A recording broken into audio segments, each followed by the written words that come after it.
저는 월요일 일본에 갔다가 어제 토요일 31일에 도착했습니다. 28일에 나가사키 핵투하를 기리는 박물관을 방문했었습니다.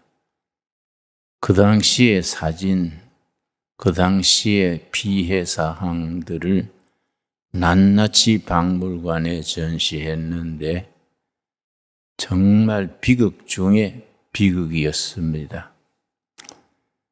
나가사키에 핵폭탄이 떨어진 것은 1945년 8월 9일 우리 해방되기 엿새 전에 11시에 떨어졌습니다.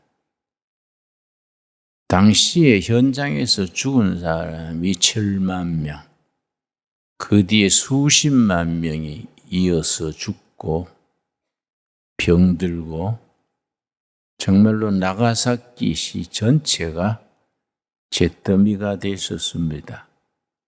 그 당시의 사진, 핵폭탄에 피해돼서 죽은 시체들, 아이들 그 사진을 보면은 정말 지옥이 따로 있는 게 아니다. 그런 생각을 실감하게 됐습니다.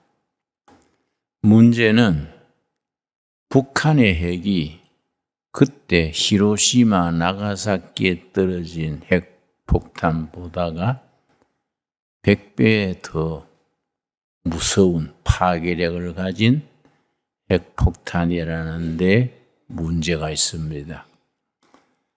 아예 금년 들어서는 김정은이 그동안에 만들어 놓은 핵을 여차하면 남한 해방을 위해서 우리가 사용하겠다. 그걸 아주 노동당 대회에서 선포하고 그걸 법제화했다는 데 문제가 있습니다.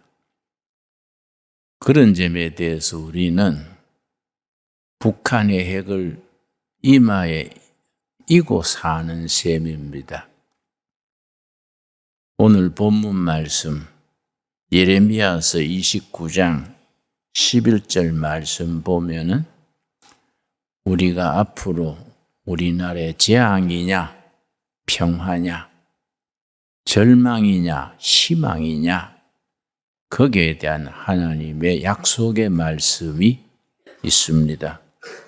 11절 말씀 예레미야서 29장 11절 이런 본문 읽으면 하나님께서 우리 시대 한국에 주시는 말씀이다. 그런 걸 실감을 느끼게 됩니다.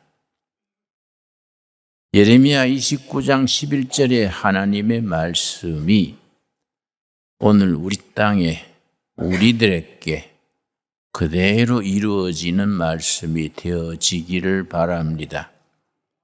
하나님의 약속의 말씀으로 우리가 받아들일 수 있게 되기 바랍니다. 11절 여호와의 말씀이니라 너희를 향한 나의 생각을 내가 아나니 평안이요 재앙이 아니니라 너희에게 미래와 희망을 주는 것이니라. 우리를 향한 하나님의 뜻은 재앙이 아니다. 파괴가 아니다. 같이 망하는 역사가 아니다. 평안이요, 미래요, 희망이다.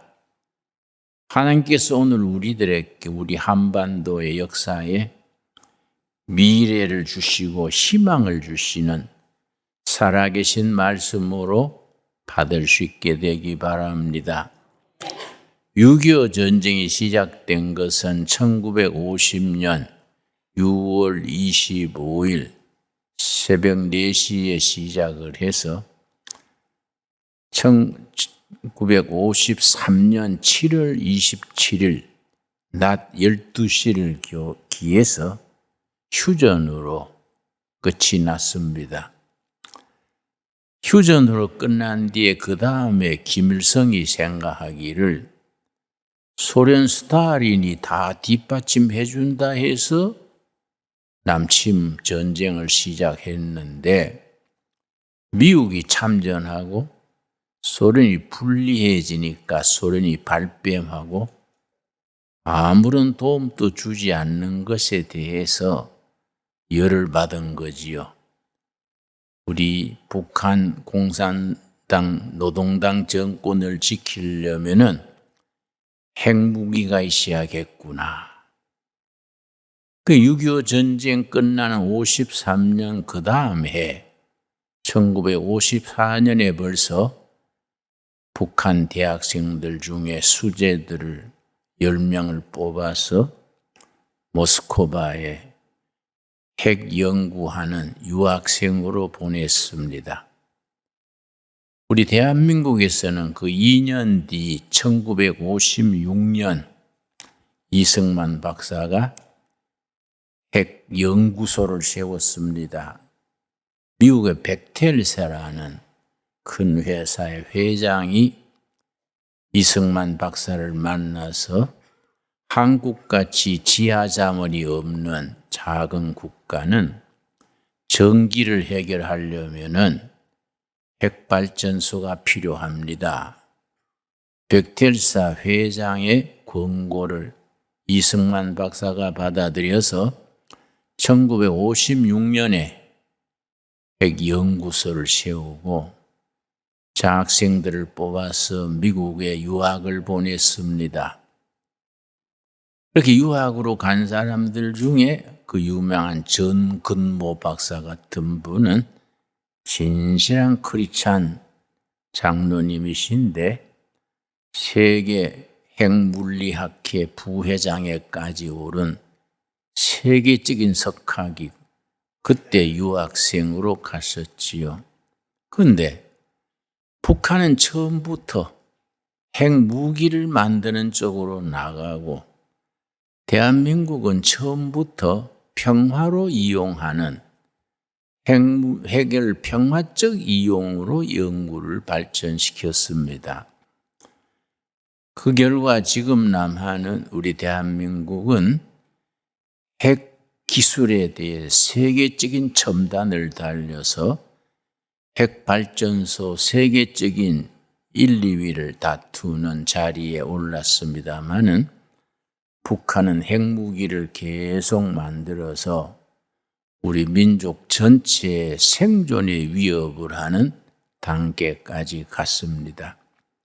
북한이 연변에다가 중국 국경 지방 가까운 연변에다가 김소월의 시에 연변의 약산 진달래꽃 그 나오는 그 연변에 핵기지를 세운 건 1961년입니다. 소련에서 유학하고 돌아온 사람들을 우리 정부가 전부 뒷받침하고 또 남한 출신으로 아주 유명한 핵물리학자를 카나다에서 설득을 해가지고 북한으로 데려갔습니다. 이름이 경원하 박사라는 사람인데 우리나라 해병대 출신인데 핵을 연구하러 미국 가서 미국의 국립 로스 알라모스 국립핵연구소에서 근무하고 그 다음에 캐나다 맥길 대학의 핵물리학 교수로 있었는데 1974년에 김일성이 직접 편지를 보내고 사람을 보내서 경원하 박사를 북한으로 데려갔습니다. 그 사람의 그 가진 핵물리학, 그 사람은 이제 미국 국립핵연구소에서 연구했던 분이니까 상당한 수준의 핵물리학자였다 합니다.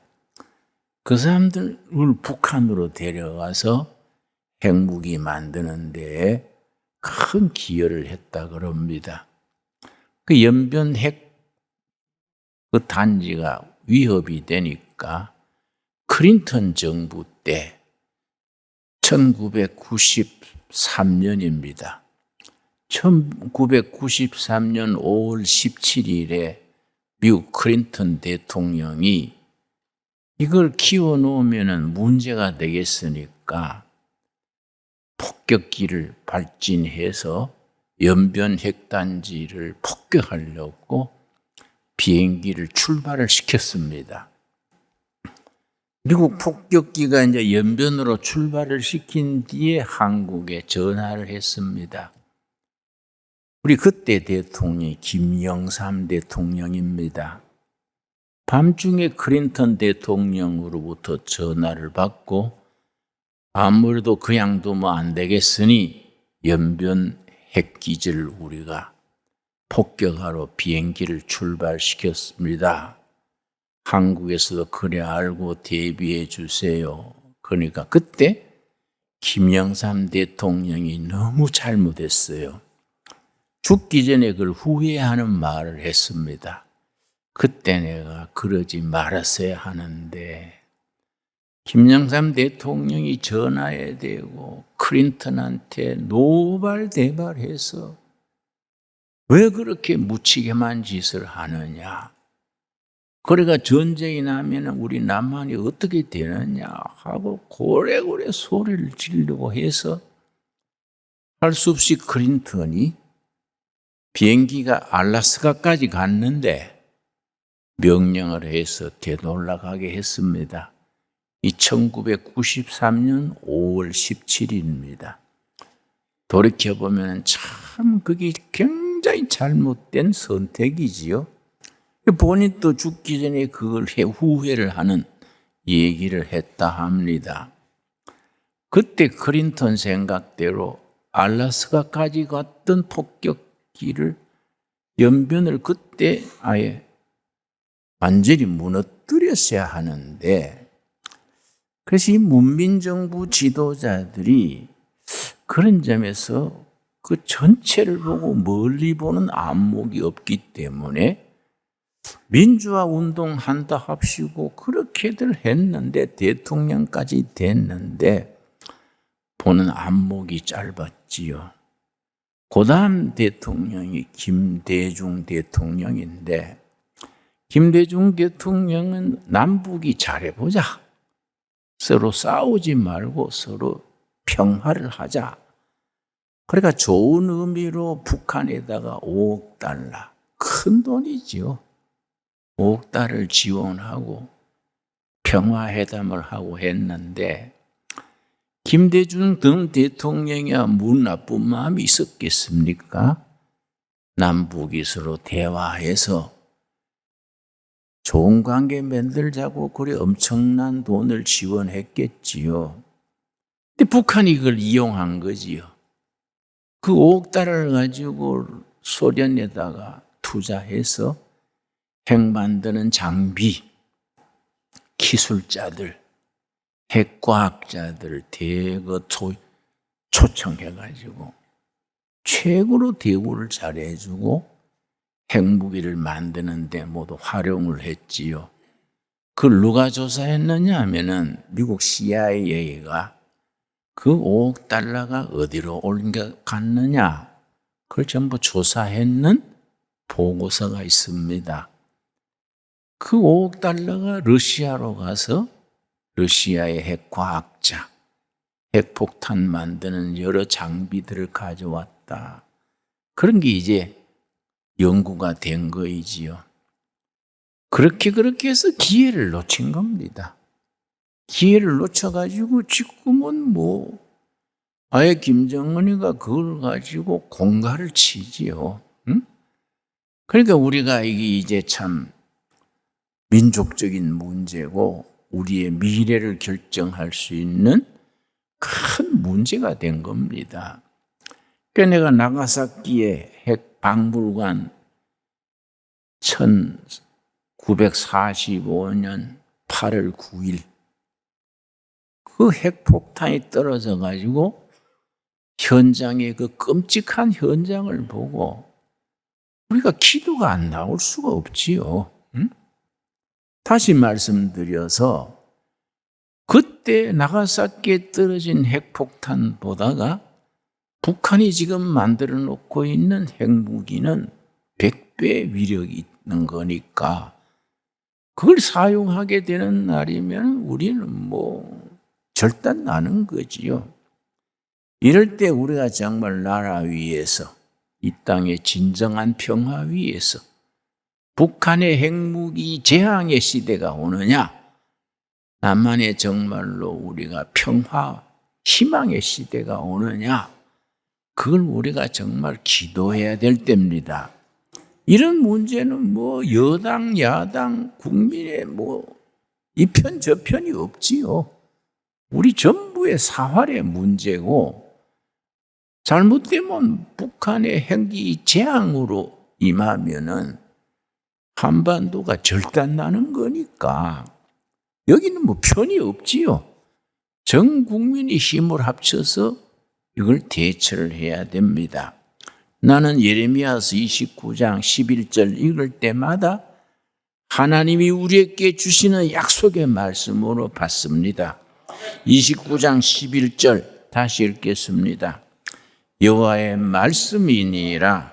너희를 향한 나의 생각을 내가 아나니 평안이요 재앙이 아니니라.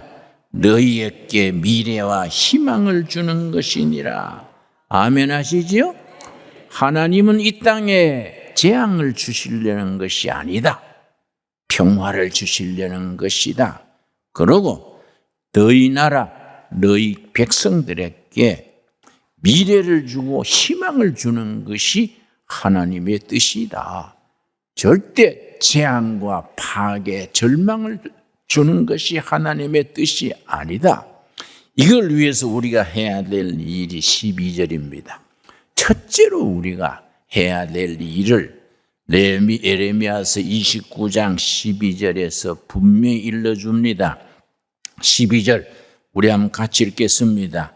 너희가 내게 부르짖으며 내게 와서 기도하면 내가 너희의 기도를 들을 것이요 너희가 온 마음으로 나를 구하면 나를 찾을 것이요 나를 만나리라. 아멘. 우리에게 임하는 살아계신 하나님의 살아있는 말씀으로 받을 수 있게 되기 바랍니다. 너희가 내게 부르짖어라. 부르짖으면 하나님이 우리에게 미래를 주시고 희망을 주시고 평화를 주시는데 조건이 있습니다. 조건부 축복입니다. 무슨 조건이냐? 부르짖어라.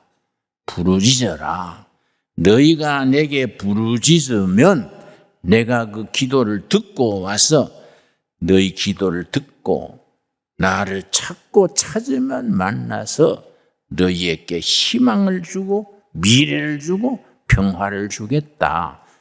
우리는 하나님을 향해서 먼저 부르짖어야 됩니다. 그리고 믿음으로 우리 결의 미래에 대한 확신을 가져야 합니다.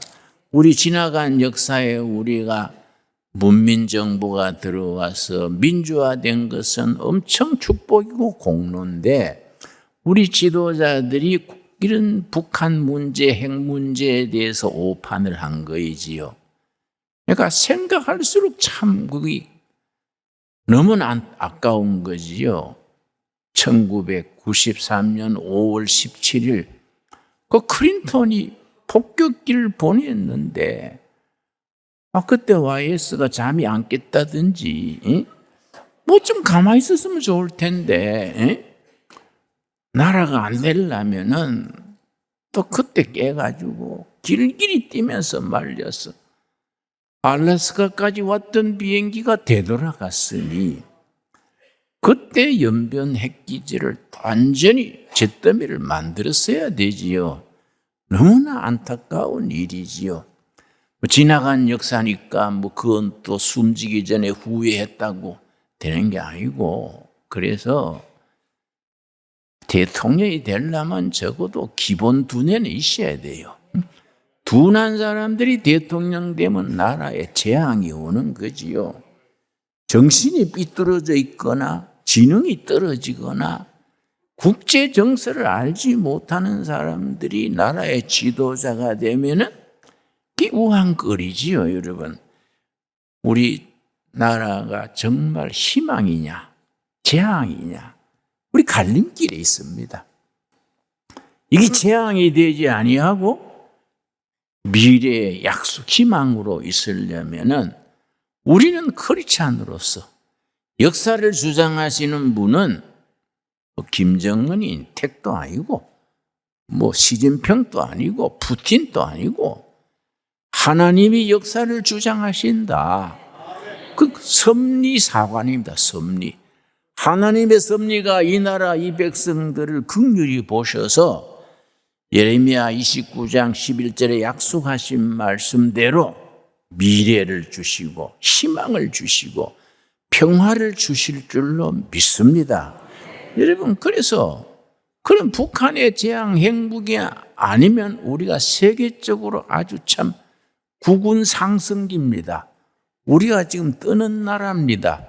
내가 이번에 월요일 날 일본 가서 일본 공항에 내려서 입국 수속을 하는데 아이고 내가 놀래버렸어요. 한 2시간 기다린 게 줄 서가지고 속도가 느리고 얼마나 답답한지. 그래서 거기는 아직 아날로그 시대예요. 한국은 내리니까 그냥 쑥 나와버려요. 디지털로 돼가지고. 우리가 이런 시대 변화의 최첨단에서 발전하고 있는데 북한에는 얼마나 배가 아프겠습니까? 안 그렇습니까? 안 그래도 우리 국민들의 약점이 남북 간에 배가 고픈 건 참아도 아픈 건 못 참는다. 그런 말이 있지 않습니까?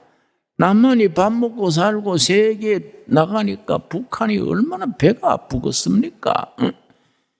그러니까 지금 핵을 가지고 공갈을 치는 거예요. 공갈. 응? 여러분, 미국의 골드만 삭스라는 아주 세계적인 그런 기업이 있습니다. 그 세계 각국에 아주 큰 영향을 미치는 골드만 삭스. 이름 많이 들으셨지요? 골드만 삭스에서 평가를 하기를 2023년이면은 한국 경제가 세계 9위에 오르고 2050년이면은 통일된 한국이 세계 경제 2대 강국에 오를 것이다. 그걸 여러 자료를 넣어가지고 그걸 시뮬레이션 그럽니다. 모든 자료를 집어넣어가지고 미래를 예측하는 작업을 골드만 삭스에서 해서 벌써 2번, 3번 발표를 했었습니다. 2023년에 구등한다 그랬는데 2년 앞당겨서 2021년에 경제 9위에 올랐지요. 이제 그 다음 2050년 되면은 세계 제2의 강력한 국가로 부상한다. 그게 이제 남아있는 문제지요. 우리나라는 지금 세계적으로 우리가 각광받고 있는 자랑스러운 콘텐츠가 5가지가 있습니다. 이건 우리가 8.15 해방 이후에 또 6.25의 잿더미가 됐던 나라에서 상상할 수 없었던 일이지요. 우리나라가 세계가 인정하는 5가지. 첫째가 뭐냐 하면은 우리는 제조업 강국입니다. 영국 같은 나라는 아주 해지지 않는 나라 그랬지만은 영국에는 제조업이 거의 전멸했습니다. 자꾸 국력이 쇠퇴해 가지요. 첫째 우리나라는 자동차, 반도체, 전자, 조선, 제조업 강국입니다. 두 번째 우리는 4차 산업혁명 시대에 꼭 필요한 소프트 파워. 세계 수준입니다. 소프트 파워. 이번에 내가 일본 가서 놀란 거 다시 말씀드리면 입국하는데 2시간이나 걸리는 게 그게 얼마나 답답합니까? 우리나라 입국할 때는 그냥 스트레이트로 쭉 나와버려요. 딱 전산화돼 가지고 그냥. 그러니까 얼마나 우리가 100년 전에 일본한테 우리가 종살이 될 때 시작하면은 얼마나 축복받은 나라입니까? 그런 소프트 파워가 세계 수준으로 올라갔다는 것이 우리가 열심히 기도하고 땀 흘려 일하고 과학자들이 연구하고 그게 과학자들이 국가적으로 기업이 연구 개발 투자를 R&D라 그럽니다. 리서치 앤드 디벨롭먼트. 그 국가 그 기업이 얼마나 미래를 위한 연구에 투자를 많이 하느냐. 우리 인구 비례로 우리가 R&D 투자가 세계 1위입니다. 2등은 이스라엘. 일본은 5등인가 그렇습니다. 그냥 열심히 연구하고 투자하고 개발을 해서 세계적인 소프트 파워를 우리가 확보한 거지요. 세 번째 우리가 세계에 인정받는 게 K-컬처 그래서 문화죠. 문화. BTS니 또 K-팝이니 K-무비니 드라마니 지금 세계 아프리카까지 남미까지 동남아는 말할 것도 없고 우리나라 문화가 안방까지 스며듭니다. 내가 몇 해 전에 말레이시아 가가지고 좀 이렇게 면도기 사려고 이제 가게에 들어갔는데 여보세요 불러도 아무 대답이 없어요. 가게 문은 열렸는데 여보세요 몇 번 불러도 대답이 없어서 안에 들어가 보니까 그 여자 종업원이 드라마를 보고 있는데 대장금이요. 대장금 여자 배우 누굽니까? 그거 보고 있느라고 손님이 불러도 대답도 안 해. 말레이시아에서 대장금 보느라고 손님도 안 받아.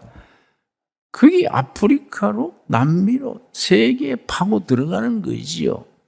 그 K 문화지요. 옛날 백범 김구 선생이 그랬습니다.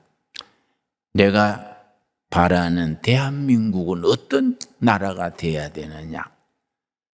경제는 먹고 살만 하면 된다. 국방은 외국의 침입을 막을만 하면 된다. 내가 자랑하고 싶은 것은 문화의 힘이다. 유명한 김구 선생의 문화의 힘. 우리가 세계에 자랑할 것은 문화민국, 문화의 나라 대한민국, 문화민족 대한민국이다. 문화로 세계에 기여하는 나라를 세워야 한다. 유명한 얘기지요. 근데 지금 한국 문화가 세계로 뻗어가는 겁니다.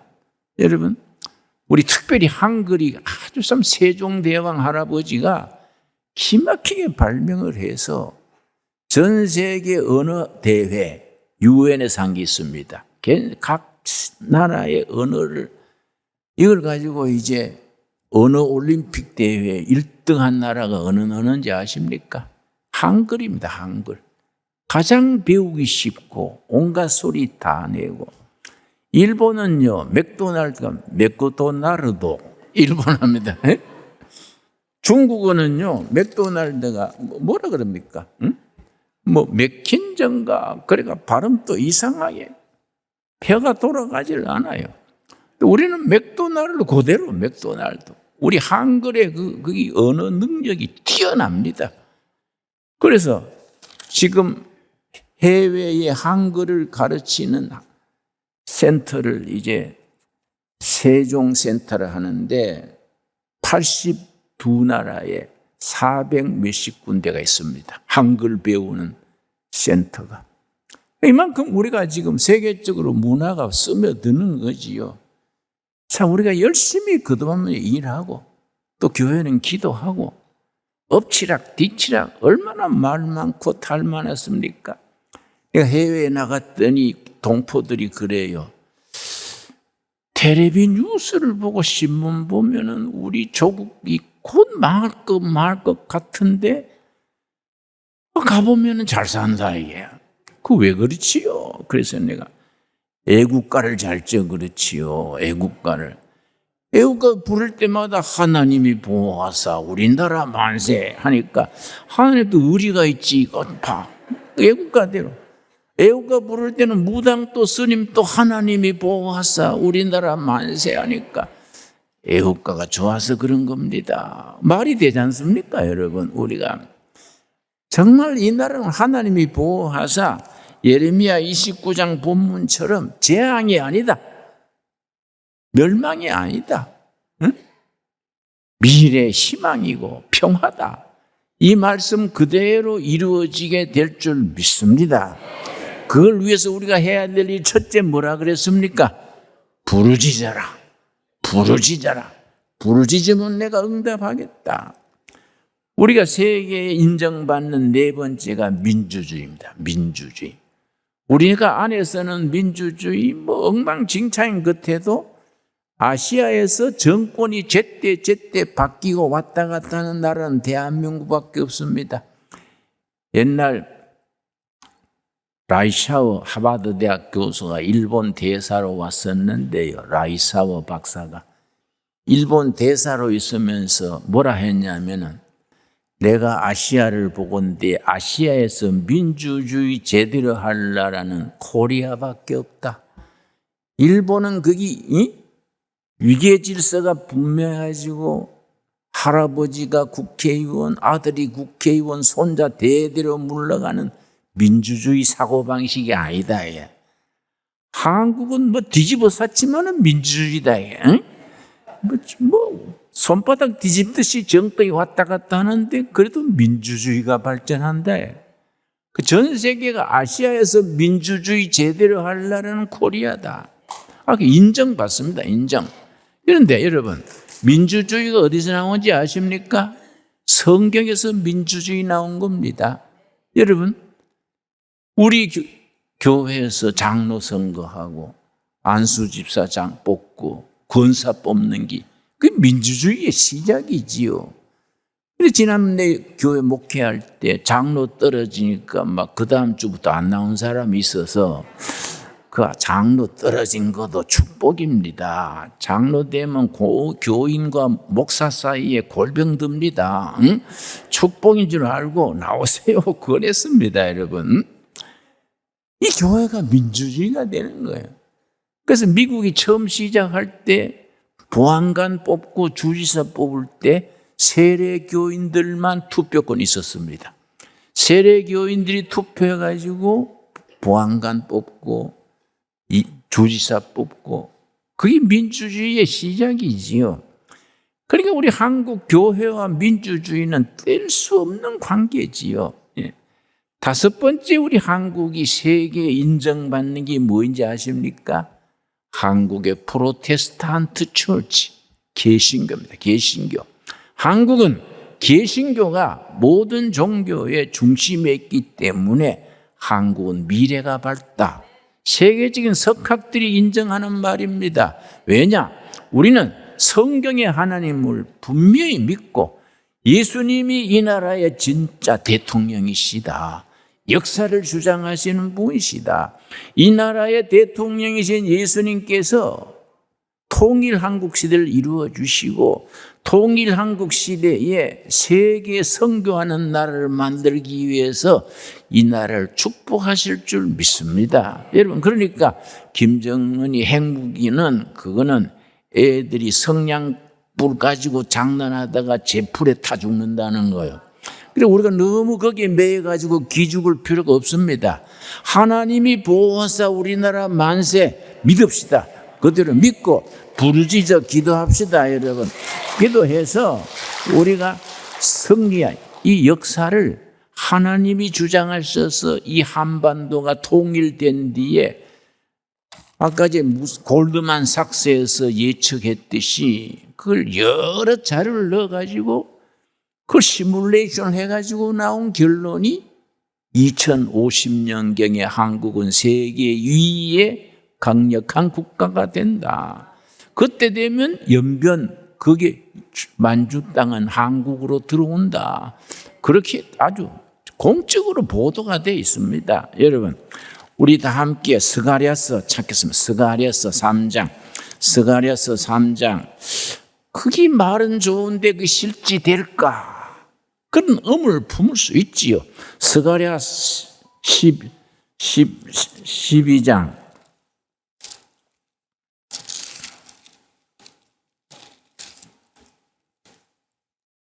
스가랴 4장 6절입니다. 스가랴 4장 6절 말씀.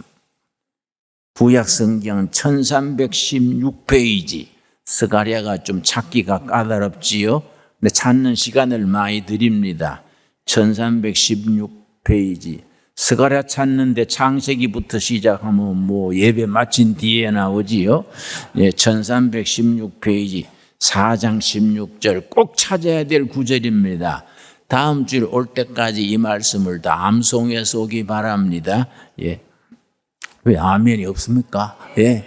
꼭 다음 주까지 스가랴 4장 16절 아주 중요한 말씀입니다.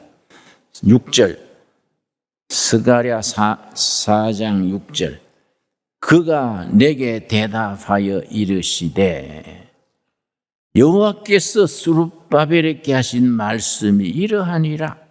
만군의 여호와께서 말씀하시되 이는 힘으로 되지 아니하며 능력으로 되지 아니하고 오직 나의 영으로 되느니라. 여러분, 군사력으로 되는 게 아닙니다.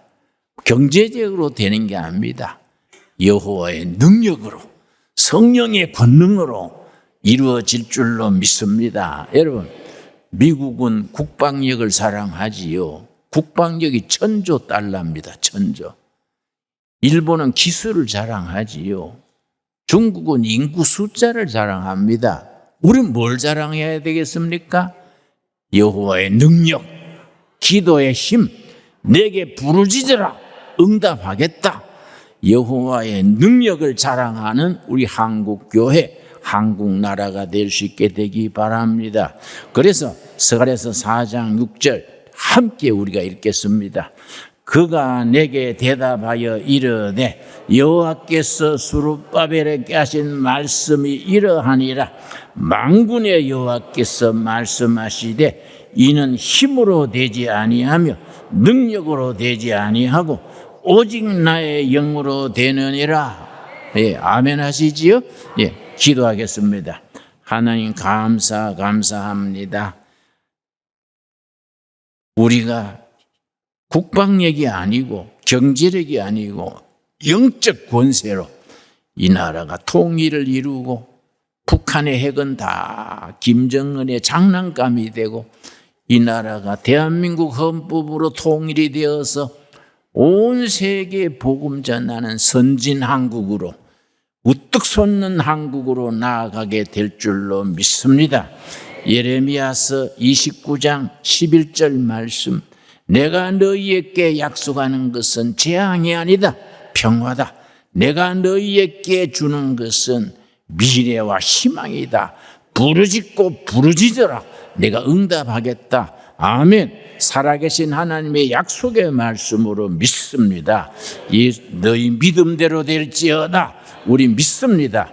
예수님 이름 받들어 기도드렸사옵나이다. 아멘.